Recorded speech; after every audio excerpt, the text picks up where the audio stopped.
décortiquons le système électoral américain. Le 8 novembre 2016, les Américains voteront pour élire leur président.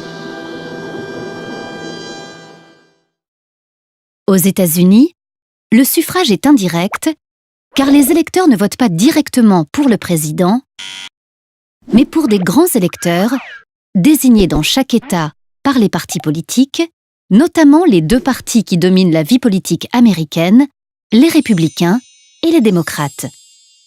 Les grands électeurs sont des militants récompensés pour leur engagement. Ils forment le collège électoral. Ce sont eux qui éliront le président en donnant leur voix aux candidats de leur parti.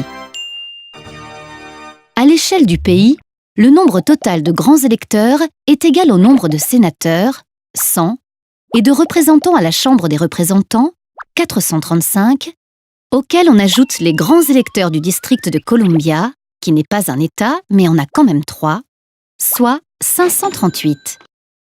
Pour qu'un candidat gagne l'élection présidentielle, il doit obtenir la majorité des voix du collège électoral, soit 270.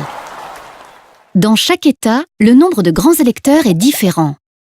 En effet, un État compte autant de grands électeurs qu'il a de représentants et de sénateurs. Le nombre de représentants d'un État dépend du nombre d'habitants et chaque État a 2 sénateurs. Par exemple, la Californie, qui est l'État le plus peuplé des États-Unis, a 53 représentants à la Chambre. Le nombre de grands électeurs est donc de 53 plus 2, soit 55. Quant aux États les moins peuplés, comme le Montana ou le Wyoming, ils n'ont que 3 grands électeurs. Lorsqu'un parti arrive en tête dans un État, tous les grands électeurs de ce parti sont élus indépendamment du pourcentage de voix obtenues. C'est le système du winner take all.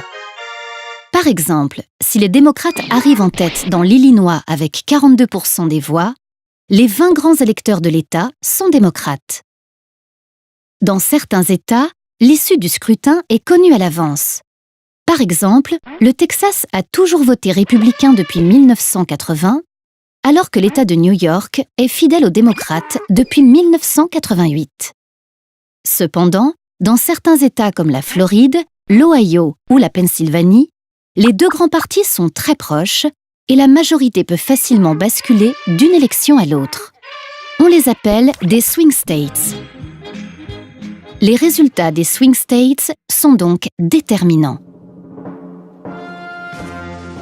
À l'issue du scrutin, le nouveau président ou la nouvelle présidente sera élu pour un mandat de 4 ans et prendra ses fonctions le 20 janvier 2017 à midi.